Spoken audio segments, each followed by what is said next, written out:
Here is the recap for the third week of February 2013, Wednesday, February the 13th, through President's Day, Monday, February the 18th.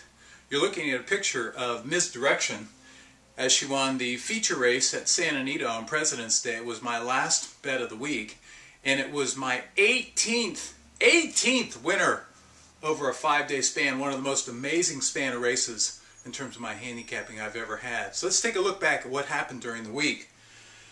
I had had a pretty slow week last week, and then as I kicked off this week on Wednesday, I thought maybe the odds would balance out, but instead I went 0 for 6 on the day. Only had one horse hit the board. I even thought at the time, I'm like, maybe I need to shake up my handicapping or something, but then I had myself a little pep talk and I said, I don't need to do anything. I know that I can handicap. I've gone through streaks like this and I've bounced back. Just have the faith, maybe be a little bit more selective and bet only when you know you have an edge. So on Thursday, Valentine's Day, February the 14th, after missing in the first race, the third race was a maiden claimer for 3-year-olds, and Princess Appeal had just missed at this level 2 back and then was stepped up 2 levels. She was dropping back today. She went off at a nice price of 5-1, and as they came through the stretch, Princess Appeal outside Pure Treasure, dreaming of Aunt Liz in the center of the track, and Johanna Honey trying to come on late. Princess Appeal holding on to the lead. Princess Appeal to win. Oh yeah, paid $13, had my first winner of the week, and it was at a nice price. Ran 3rd and 4th before we got to the 8th race on the day, which was my bet of the day. I like number 2, Authenticity, who was going out for Todd Pletcher. 47%, second time out of the meet. 45%, second start off a layoff. Johnny V on board, just looked much the best. I knew it'd be a short price, but I also was pretty confident he'd win as they turned for home. And it's a hand ride down to the wire from here. Authenticity, devastating her competition, winning 4 fun. 20 win, got back nearly $30. In the very next race, the 9th race, I like number 1, Dimples on the turf. What I thought was significant was that she'd been claimed away from owners Ken and Sarah Ramsey and trainer Mike Maker 2 back, and then had been raised up in price by $10,000, and they took her back anyway. Much the best at a nice price of 7-5 rather than odds on, and I collected almost $25. Then in the final race on the Thursday card, I like number 9, Kissin' Gentleman, which was appropriate for Valentine's Day.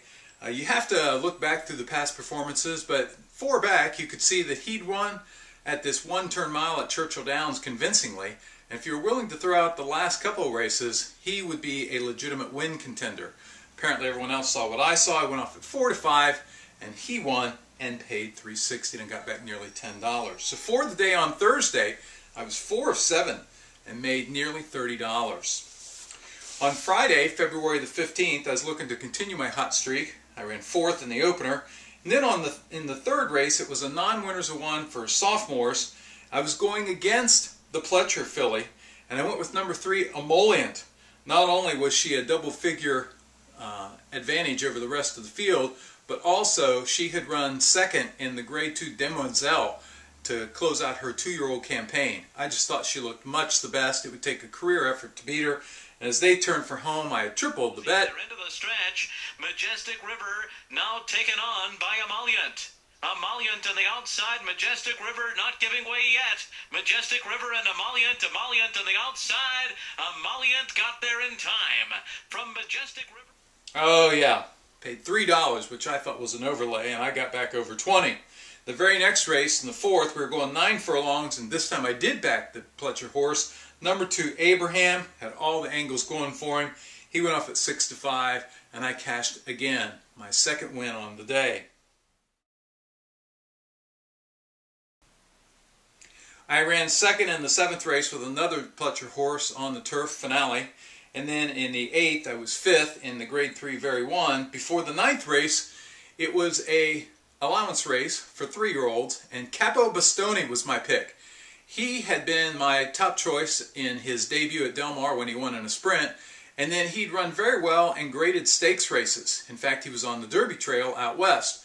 But he got transferred from John Sadler's barn out west to the Todd Pletcher barn here back in the east, And one thing I've learned about Pletcher is anytime he's got a horse that he runs it first time for new owners, they almost always run their best race. I thought he'd sit closer to the pace today, and I thought that Johnny V would have him in a perfect position.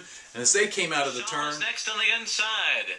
Finn's Quest, who came very wide, is moving in the center of the track. They're into the stretch. Capo Bastoni with a tough customer and awfully fast on the inside. Capo Bastoni in front, though. Awfully fast, starts to give way late. Then comes Finn's Quest. It's going to be Capo Bastoni.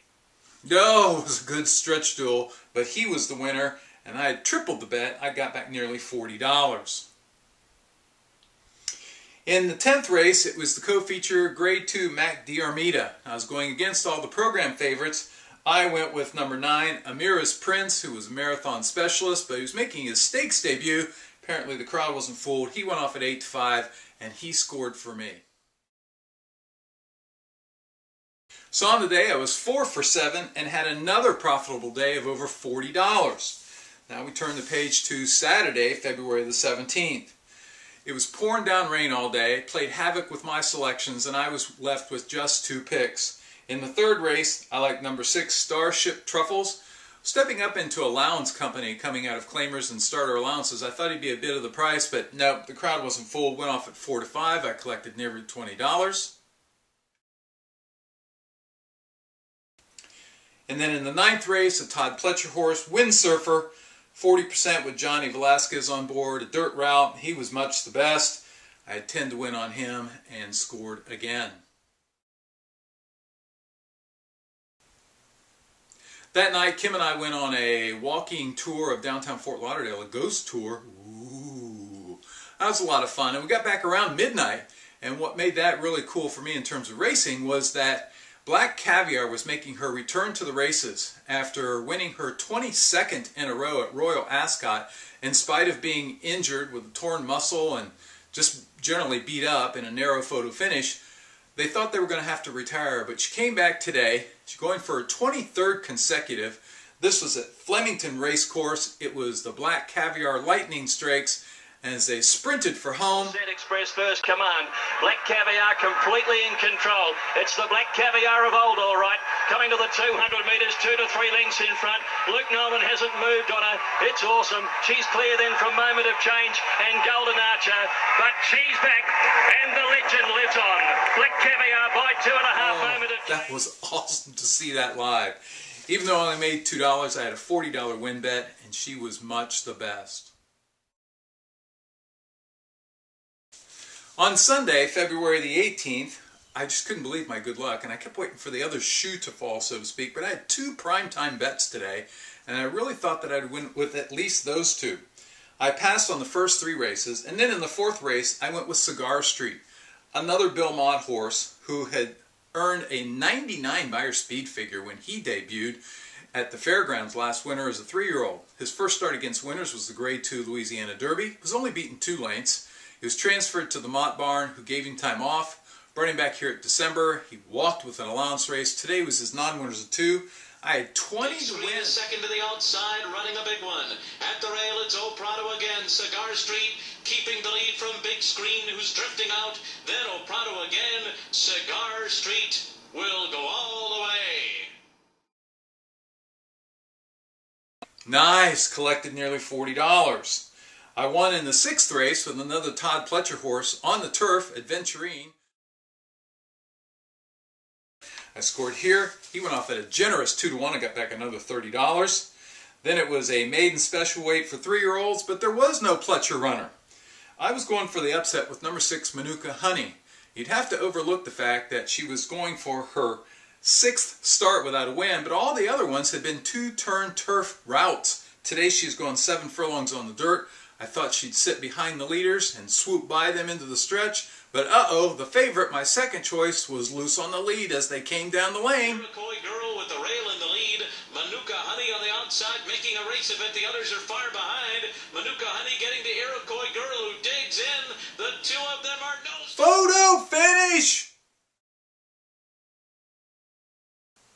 Oh, yeah, my good luck continues. Was bet down. Paid $7.80. I collected nearly $40. And then it was time for my bet of the day. It was the feature race on Sunday. It was the Grade 3 Sabine Stakes. Royal Delta, Breeders' Cup Ladies Champion, was making her 5-year-old debut. This is the exact same thing she'd done last year, prepping for Dubai, and I'd win against her with Awesome Maria. But it looked to me like the competition wasn't quite as strong today, and I'd read that Bill Mott thought she was bigger and stronger. I just thought she looked much the best, and as they turned for home...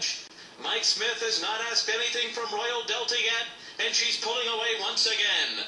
From All for Thee and Grace Hall, who have been left behind, the Queen of American Racing. Royal Delta wins the Sabin at Gulfstream. Oh, indeed, the Queen of Thoroughbred Racing in America. So on Sunday, I was an amazing 4 for 5, and my other horse ran third. And again, I made a profit, this time of over $70. As we headed into President's Day, I thought, can this good fortune continue? Well, in the very first race that I had to pick, I passed the first two, was the third. Todd Pletcher was bringing back Hierro, not sure on the pronunciation, but he'd won the Grade 3 Derby Trial on opening night last spring, and he looked to be like he just would sit just off the pace in his 7-furlong test, a non-winners of 2 allowance race. He did. He walked with it under a hand ride. I passed the next two, and then for the first time in several days, I lost 2 races in a row, and then I lost a third race. Oh my God, what is happening? But in the 9th race, I went with number 9, Ciao Bella. Oh yeah, doubled my money, got back $20, and that brings us to the last bet of the day. It was the Grade 2 Buena Vista Handicap at Santa Anita. Misdirection had scored for me on Breeders' Cup Saturday, going down the hill on the Breeders' Cup Turf Sprint. I had tripled the bet. She paid over $13, and I got back over $100. In her last start, she was coming down the hill again in the Grade 3 Monrovia, won again, but as the favorite. Well, today they were stretching her out to 1 mile. I thought she'd sit just behind the leaders, make a big move on the turn, but instead, Hall of Famer Mike Smith, who had ridden Royal Delta for me the previous day, took her right to the front. As they turned for home, the challengers were coming to her, but she'd have none of it.